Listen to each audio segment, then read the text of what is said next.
Hello, my name is Hannah and I'm an education trainee here at the Wordsworth Trust, and welcome to Tuesday Treasures. Today we are going to be looking at this fantastic letter that I have in front of me, which was written by Benjamin Robert Haydon, the artist, and sent to William Wordsworth on December 31st in 1816. Now, what's so special about this letter is that it contains the very beginnings of the relationship between William Wordsworth and John Keats. Keats, of course, being another of the most significant romantic poets.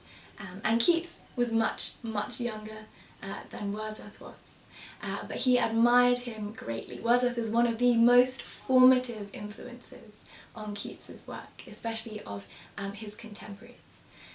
And so in this letter what we find is Haydon sending a sonnet that Keats has written, in which he writes about Wordsworth. Now he writes about three artists and poets of the age.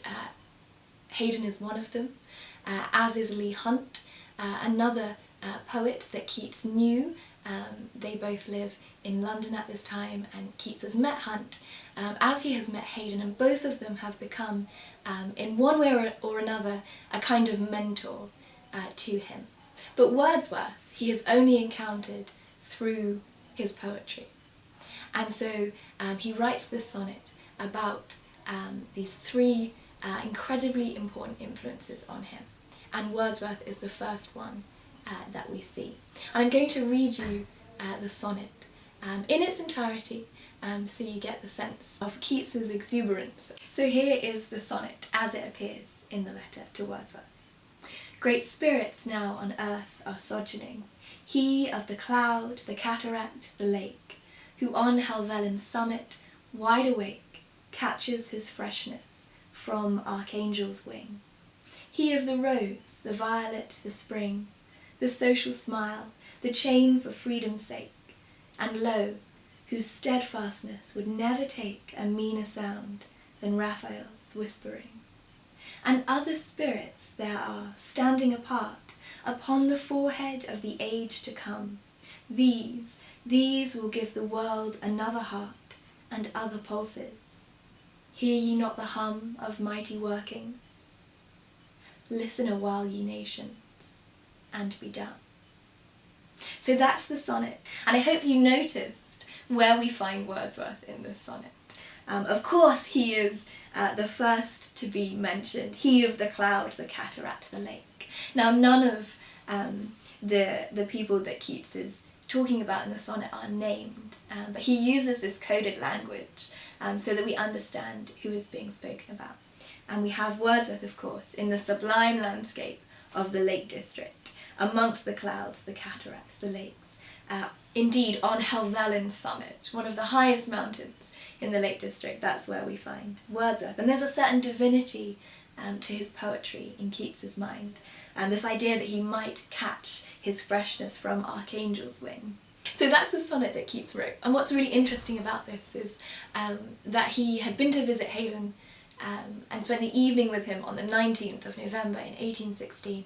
And then the very next day he sends Haydon this letter. We're not sure if he wrote it that evening, after he'd been with Haydon, perhaps walking home from this evening spent with him, or perhaps the next morning. But he's certainly, as he describes it, wrought up by whatever he and Haydon had been discussing, presumably poets and artists, and influence and inspiration. And so he writes the sonnet, sends it to Haydon. Haydon makes a very small suggestion of an alteration in which we lose half of a line, and Keats sends back a letter saying he completely agrees. He glories in Haydon's alteration. So we have this real sense of the young Keats who's incredibly excited about his new vocation. This is Keats after he's given up his studies, that he's decided that he wants to be a poet and he's going to make it work despite the fact that he really has very little money to support himself. and so he sees these other artists and wishes to be among them. And Keats is part of the other spirits that we have in there, where he says there are other spirits standing on the forehead of the age to come. And this sense of a summit, this forehead that you might be standing on, is the counterpart to the very physical mountain that Wordsworth is standing on. And there's a sense that Keats is trying to create a little bit of space that he might occupy, that he might one day be amongst these people that he admires so much. And I'm going to take you now to look a little bit closer at the letter, because the way that Haydon introduces the sonnet to Wordsworth is really interesting.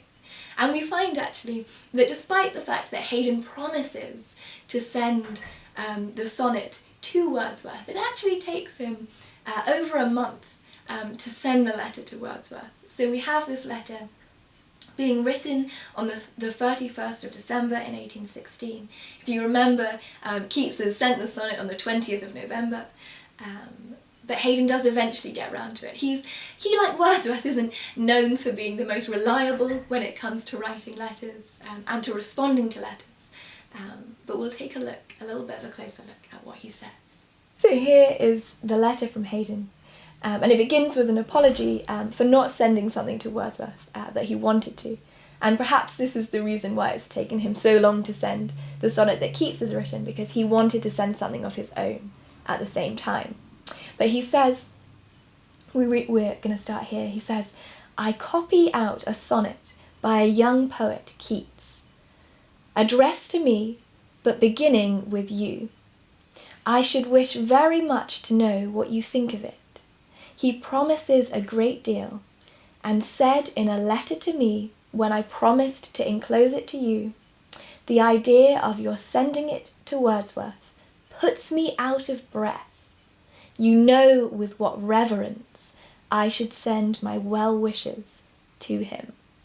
And so this is a very interesting way of introducing the sonnet. That actually Keats had written a fair copy and sent it to Haydon to be enclosed. But instead, Haydon gives this little introduction, the sense of who Keats is, and then keeps the fair copy for himself and copies it out. In a much less neat way. You can see that we have the very first two lines of the sonnet here, and then we must turn over the page before we get to the rest of it. But this idea that Keats is put out of breath by the very idea that his words might be being set before Wordsworth, again just reminds us of his youth and of his sense of the possibility of poetry, of the possibility of himself as a poet. So we have the rest of the sonnet on the next page, and then underneath Haydon again comes back to his sense of Keats's promise, and he writes, "He is quite a youth, full of eagerness and enthusiasm, and what greatly recommends him to me, he has a very fine head." But of course, Keats sending this sonnet, or having this sonnet sent to Wordsworth, is hoping that Wordsworth is not going to see a fine head, but a fine hand or a fine mind, that he will see something of the promise that Haydon sees in Keats. And Wordsworth did recognise Keats's poetic promise, and he writes back to Haydon much faster than Haydon manages to write to him, to say as much. He says that the sonnet appears to be of good promise, and this idea of promise, of the possibility of the poet that Keats is going to become, seems to be something of a key phrase in the correspondence between Wordsworth and Haydon. And Haydon is a key mediator of the relationship between Wordsworth and Keats.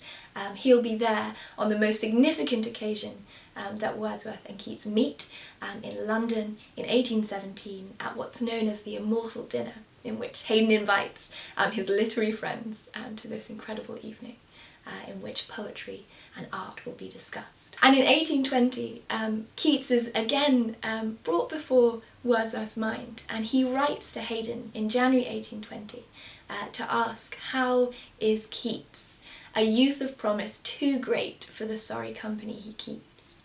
And at this point, Wordsworth doesn't know that Keats is incredibly ill, that tuberculosis has taken hold and that he has little more than a year left to live. But by this point, Keats has fulfilled that promise. In 1820, we've reached the point where he has written his great works that we now recognise, that he is one of the bright stars of English Romanticism. So, I hope you have enjoyed delving a little bit into this incredible letter that we have here, that really does tell us something about the relationship between Keats and Wordsworth, something about the influence that Wordsworth had on Keats. And it's just a fascinating article that says something about the man that Keats was, and indeed Haydon and Wordsworth. And so I hope you've enjoyed looking at this letter with me, and tune in next week for some more Tuesday Treasures.